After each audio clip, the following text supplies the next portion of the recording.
Mark Hunter is the Sales Hunter, globally recognized expert based on his sales insights and thought leadership. He is known for his ability in helping companies find and retain better prospects that result in being able to grow sales without discounts through his consulting and training. He's spoken on 5 continents to hundreds of clients, including Mercedes-Benz, Samsung, Lenovo. Additionally, he's authored 2 best-selling books, High Profit Prospecting and High Profit Selling. You're about to experience his high-energy passion towards sales. It's this passion that has had him sharing the stage with business icons, including Seth Godin, Tony Robbins, Simon Sinek, and many others.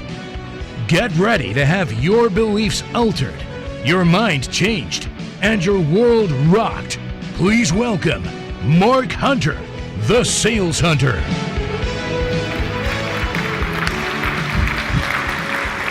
I am your closer. I'm your closer to take you to lunch. But I'm your closer, and we got to back up here just a second, because really, closing is really the opening. Because some of you can't close because you got bad prospects. You start with bad prospects, you're going to get bad customers. It's just that simple. But hey, before I do that, I want you to turn to the person to your left or the right, and I want you to tell them, I'm an awesome salesperson. I rock. Go ahead and do that. Tell them. Tell them.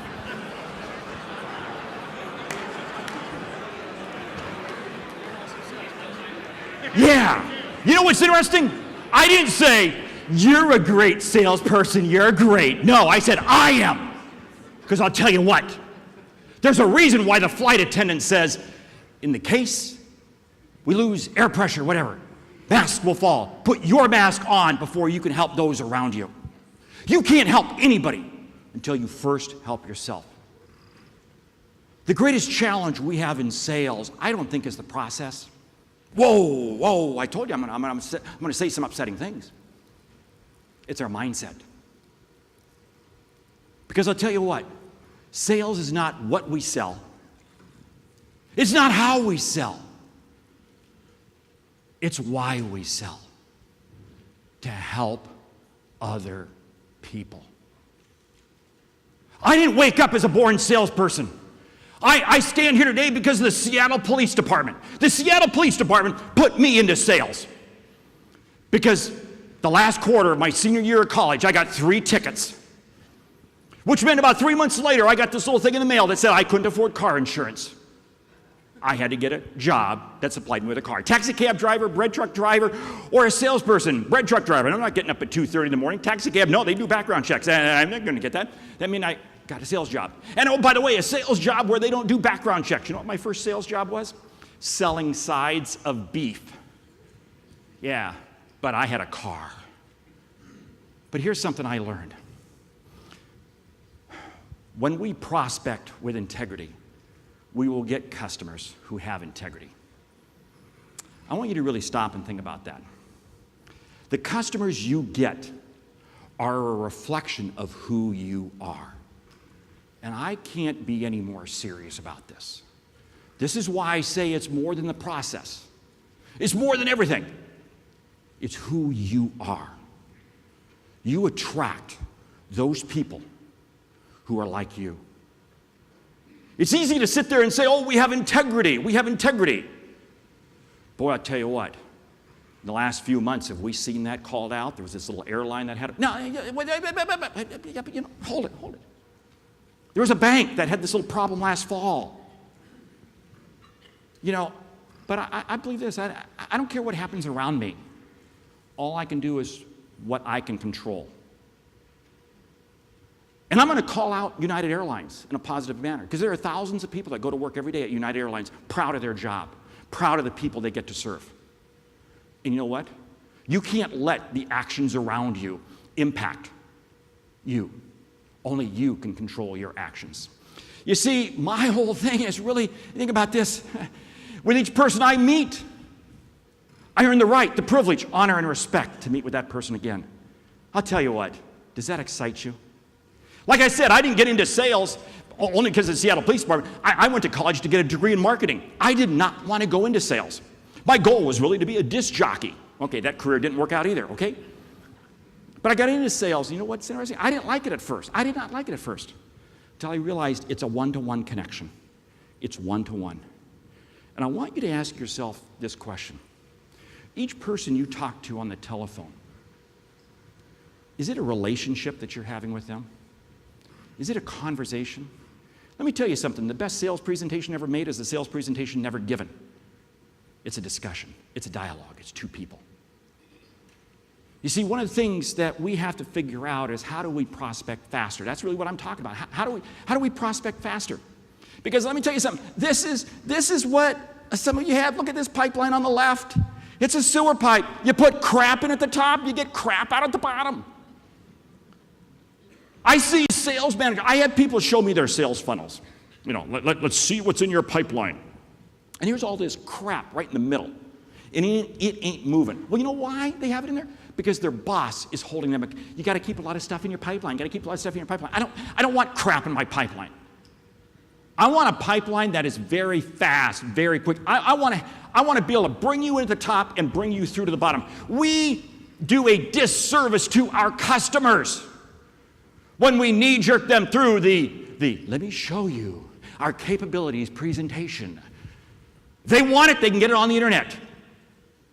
My one focus is this. I want to help you achieve your outcome. That's it. That is it. That's it. That's it. My success is predicated upon your success. Without your success as a customer, I can't be successful. You see, I want to get rid of the wide funnel. My whole objective is, how do I speed you through? How do I speed you through? Well, let me tell you something.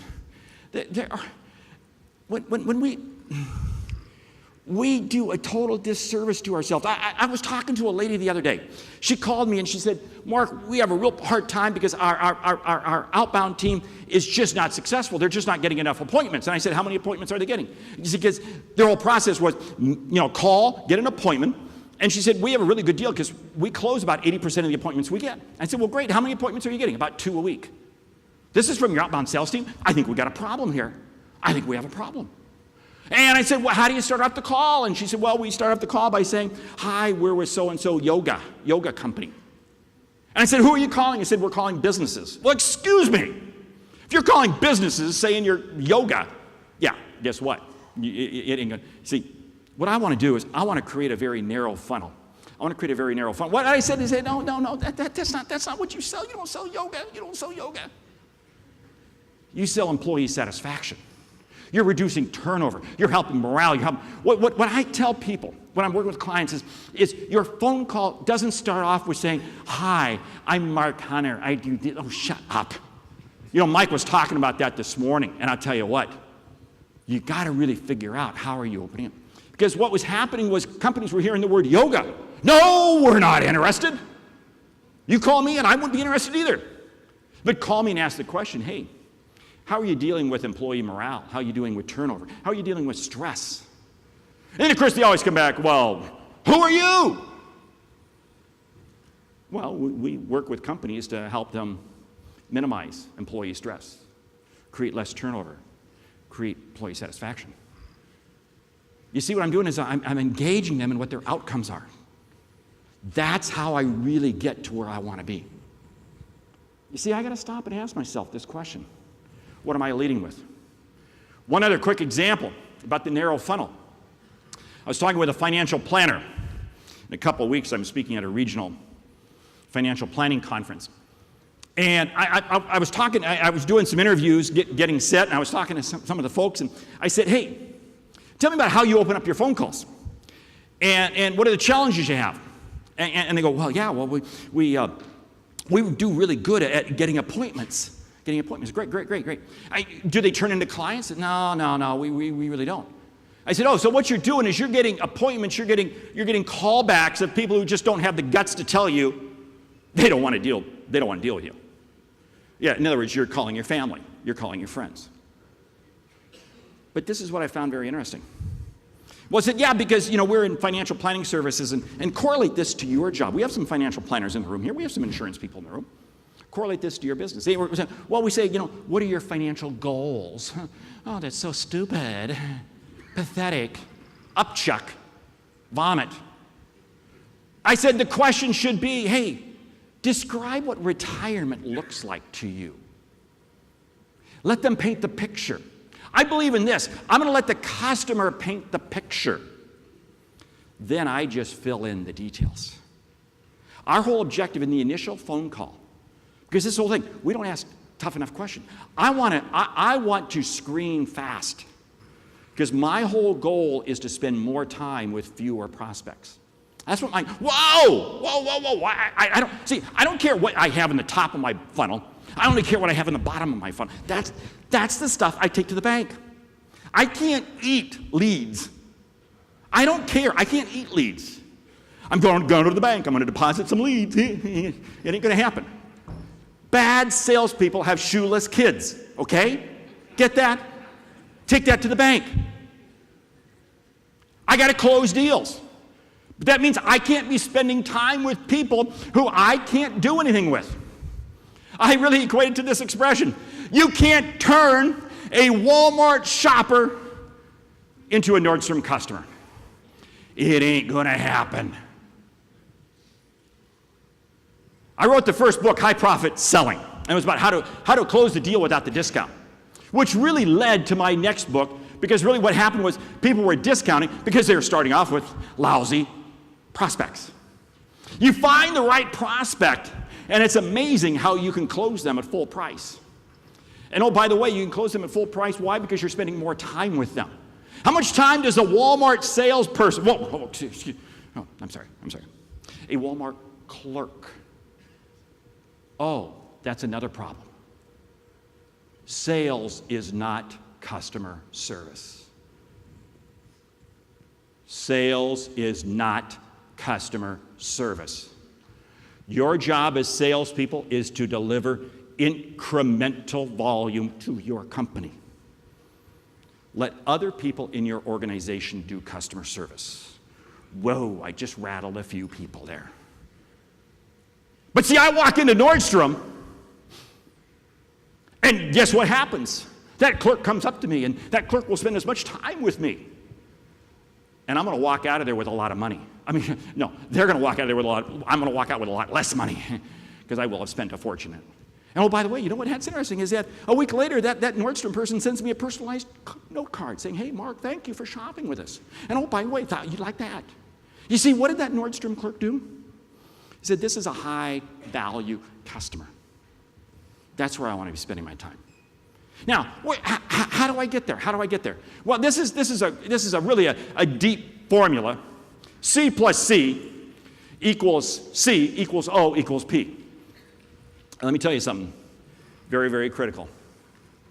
Mike talked about you as a salesperson having confidence, and I talked about a little bit of that up front. But I'll tell you what, there's another level of confidence. See, that first C is really continuity. I got to create continuity with you. That means I got to be in front of you enough times. Oh, by the way, the greatest prospecting advice you can ever have is found in your shower every morning. Look at one key word on the bottom of your shampoo bottle. What does it say? Repeat. Repeat.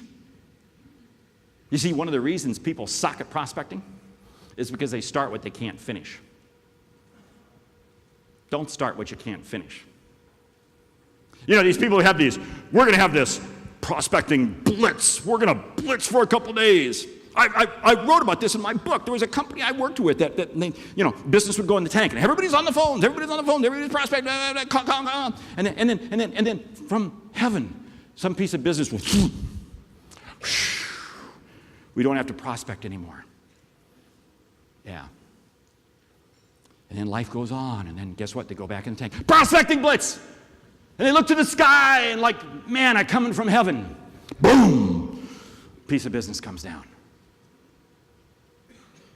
Prospecting has to happen 365 days a year. But see, the continuity of not only your prospecting, but the continuity of staying back in touch with your customers. Now, here's what's very interesting. When I do this, when I have continuity with my customers, guess what?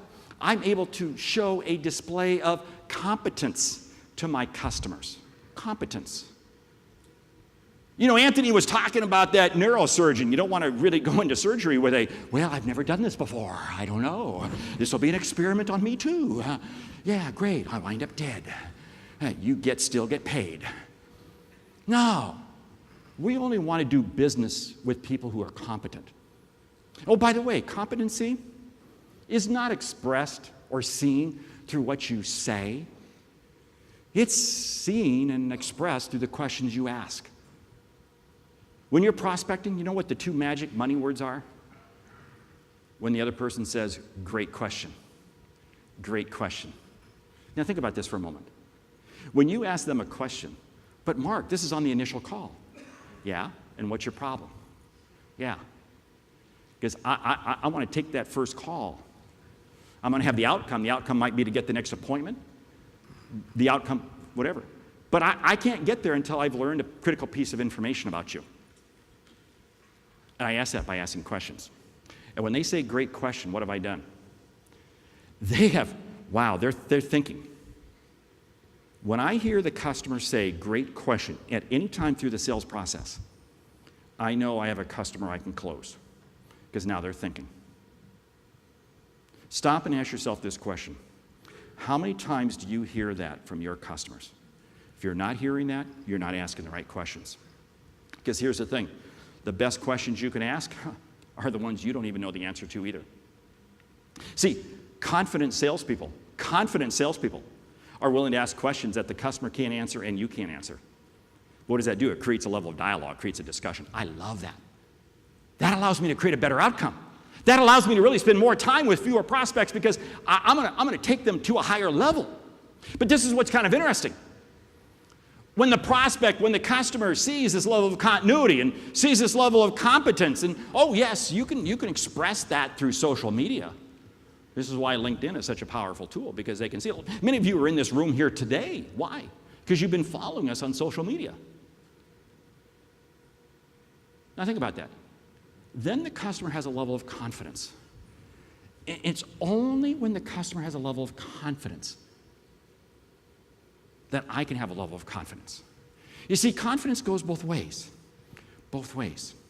And when both of us have this level of confidence, then we finally have that magic opportunity. We have that opportunity. And at that opportunity, guess where we're at? Boom, profit. The prospect who calls you up and says they want a fast price quote. Yeah, I'll give you a fast price quote. No. Because think about that, right? I mean, the new salesperson always gets excited. Yeah, they asked me for a price quote, it's great. Yeah, because all they're doing is shopping your price against somebody else. When I'm working with companies, I tell the sales managers, no price is ever allowed to be discussed with the customer until we know that there's a level of confidence and the opportunity has been created. Well, what is the opportunity? It's the outcome. What's the outcome the customer is looking to receive? That's my whole focus. See, it's not what I sell. It's totally irrelevant what I sell. It really is irrelevant, the process. Because I'm having a dialogue, I'm having a discussion with you. But it's to uncover the outcome. When I uncover the outcome, then I have an understanding with the customer and I can deliver profit. There's no such thing as a price that's too high. It's really only the value that's too low.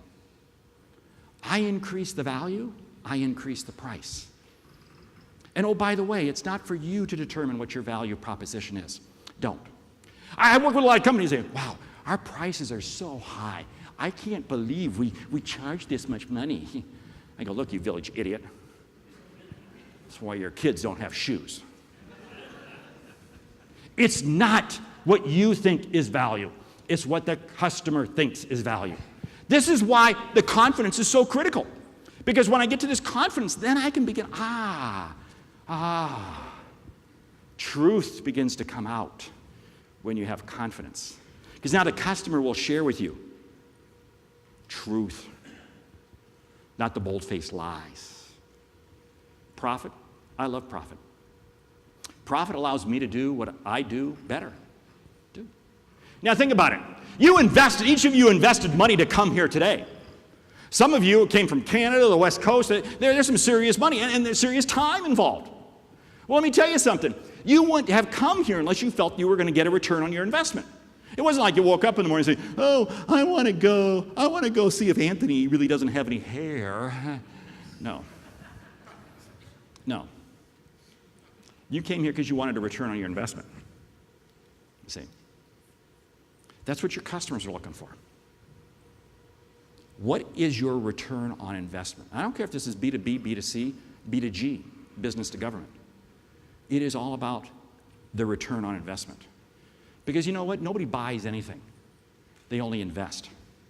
And am I creating enough of a picture up front? Am I C plus C equals O to create enough of that? Yeah.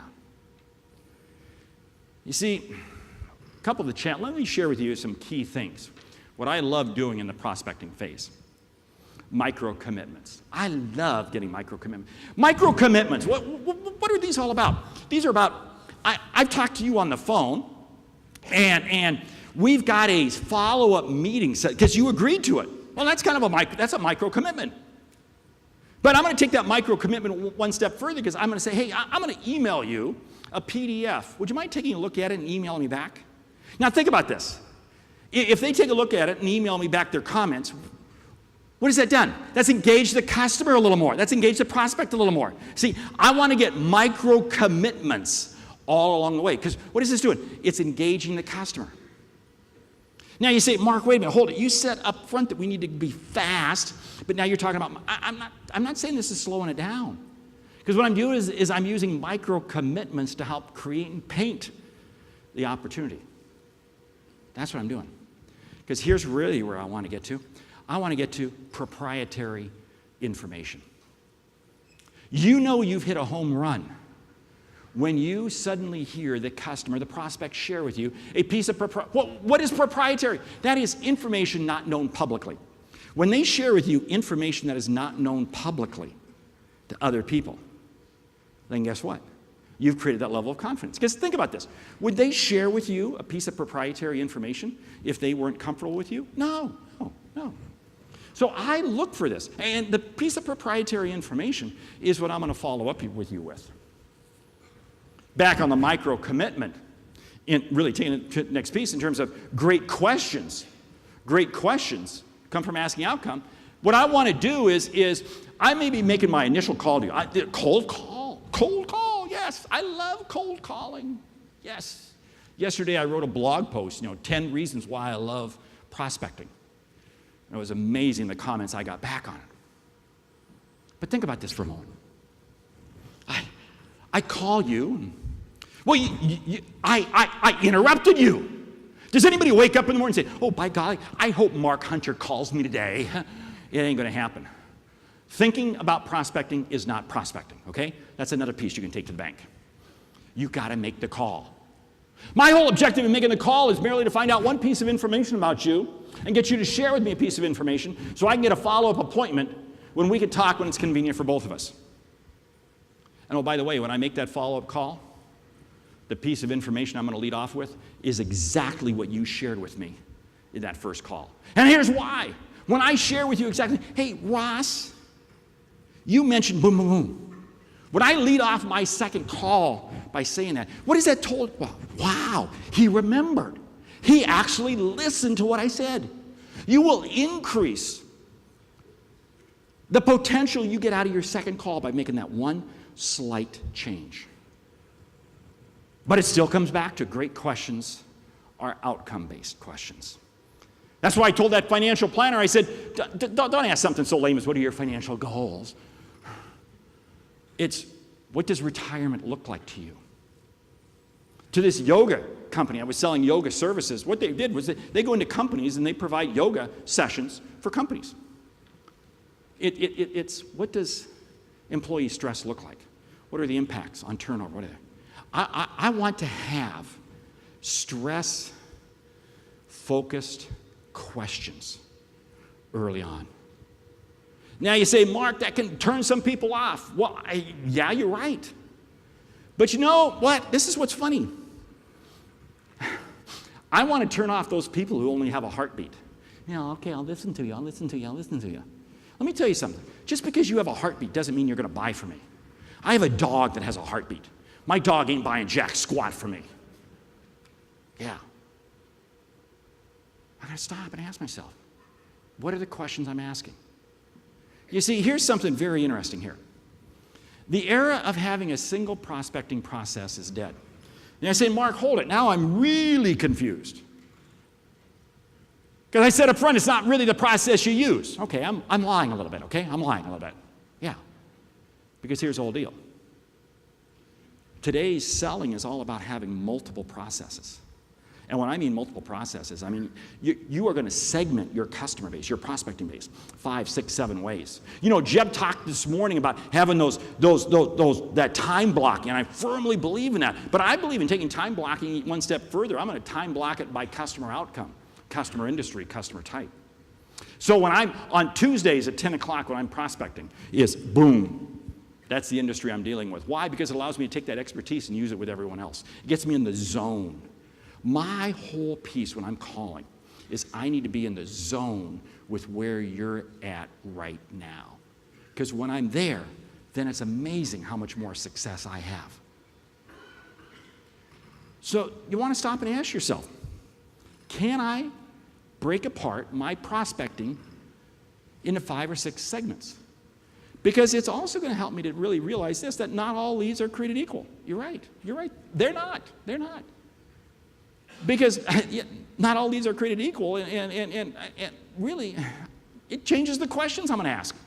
You see, what it comes down to is, what are the questions I'm going to ask? What are the questions I'm going to ask? Now, I said earlier, your goal is to qualify fast to allow you to spend more time. Yeah. But now, let's get to something really cool. This is really cool. Inbound marketing versus outbound marketing. Now, stop and ask yourself.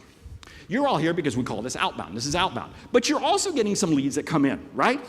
Undoubtedly you do. I'm sure you do. Here's something very interesting about your inbound leads.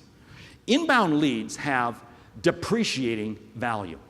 What do I mean by depreciating value? Well, let me tell you something this. Mike Weinberg, he calls me and he says, Mark, I have an itch. If I wait to call him back 3 days later, that itch is not going to be there.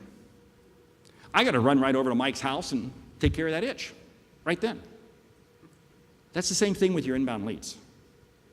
People say, well, Mark, wait, hold it. Wait, this person was just on our website.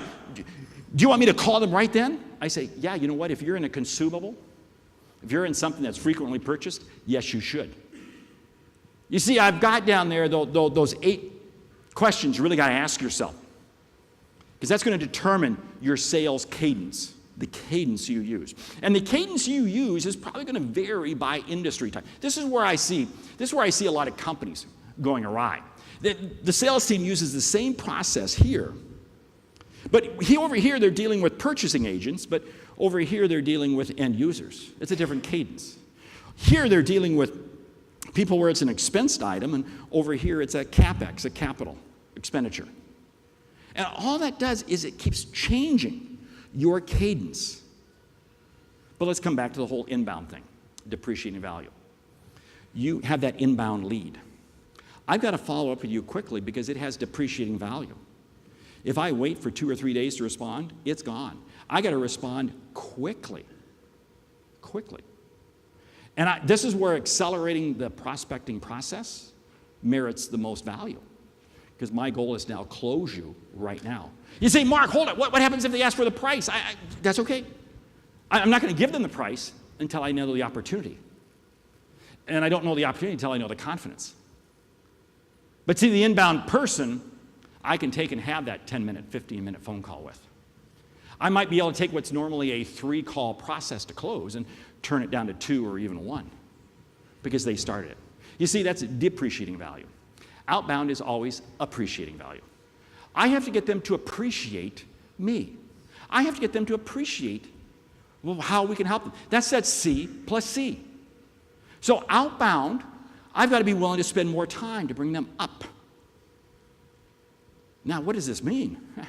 Well, you look on that list down there, and one of them talks about time. And yeah, it is time. The greatest asset you have is not what you sell. It's not the price point you offer. It's your own time. I woke up this morning, it was very amazing. I looked at my clock. I looked at my iPhone. And it said I had 24 hours in the next 24-hour period. And you know what? Bill Gates woke up this morning and Warren Buffett woke up this morning and said the same thing. Somehow they're more efficient. Somehow they're more effective. I got to stop and ask myself, and Jeb was talking about that this morning in terms of the trivial things. You got to sit there and say, hey. Because when I'm prospecting, I'm prospecting. Prospecting does not mean thinking about prospecting. Prospecting does not mean preparing to prospect. Tomorrow begins today. You never, ever shut down today until you know exactly who you're going to be reaching out to tomorrow, period. That is one of the easiest ways to increase your level of productivity, because everybody spends the first 15, 20 minutes, 30 minutes of every day. Did you watch the game last night? Shut up, make the call. I hate that crap. We have such a, I love March Madness, but that is such a productivity failure because everybody's caught up in their brackets. Well, let me tell you something. Everybody's bracket was busted after the first round, okay? Get over it.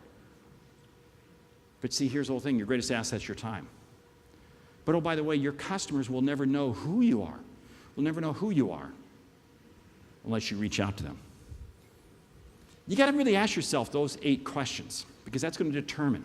If I'm CapEx, I think that's number 7 or 8 on the list, you really got to ask yourself, that's going to have a different cadence if it's a capital expenditure. It may have a cadence where I'm calling you now, and I'm calling you 3 weeks from now, I'm calling you 6 weeks from now, 10 weeks. If it's a frequently purchased item, I might be calling you every day.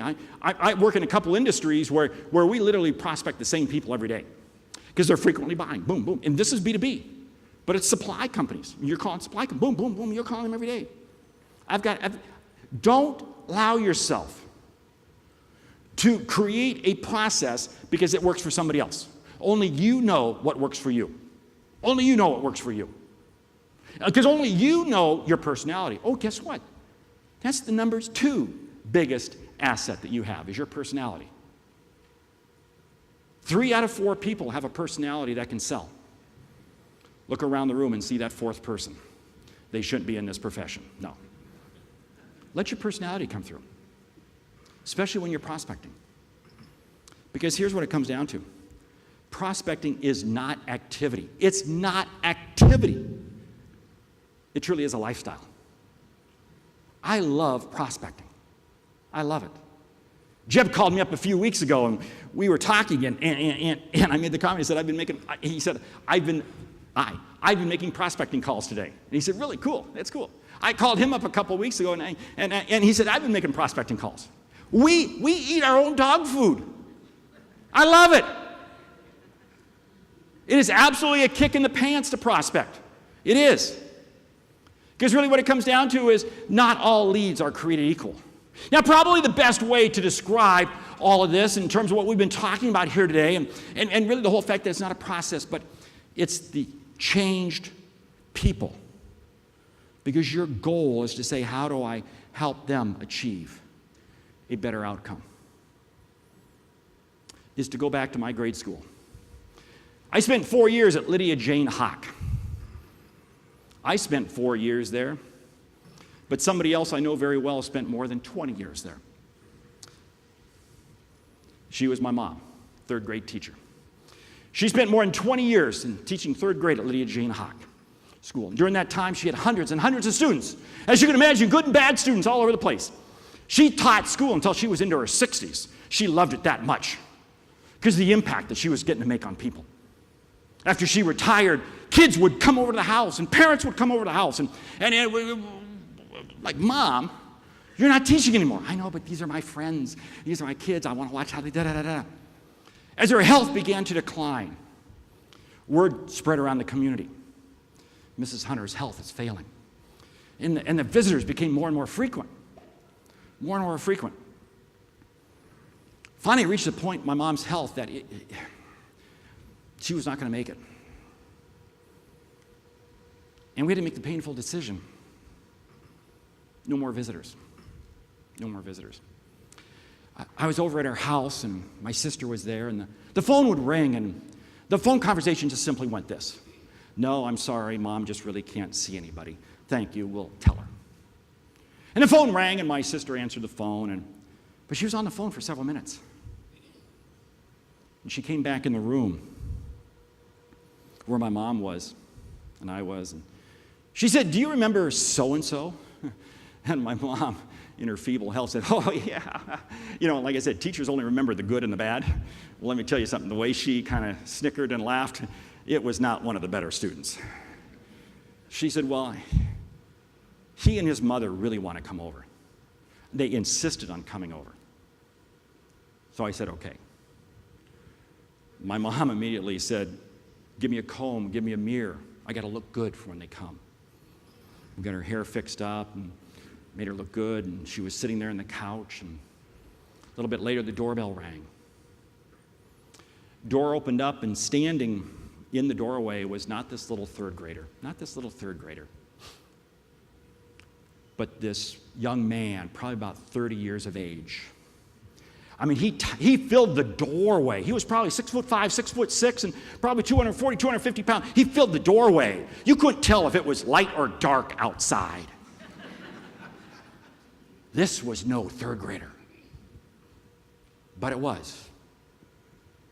It was the grown-up third grader. Standing right behind him was his little petite mother. They both bounded into the house. And he came running up to my mother. And I thought for sure, "Don't hug her. You'll suck the life out of her." And he stopped.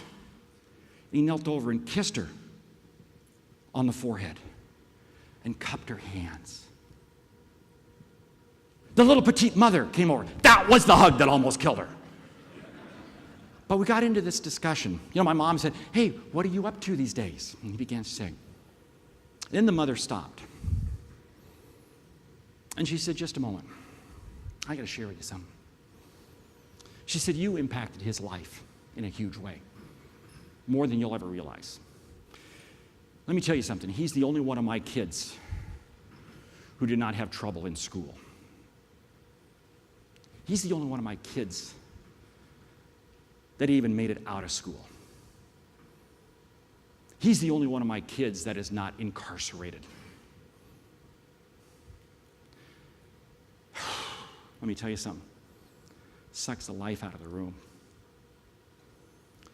A few minutes later, they left, and I admit, my mom, my sister, and I, we cried. We cried. It was powerful. Because she said, "You don't realize the impact. He came home every day just raving about you, Mrs. Hunter." She said he cried when he went in the 4th grade, and you weren't coming with him to the 4th grade. You made an impact on him. Less than 2 weeks later, my mom passed away. I want you to stop and ask yourself this question.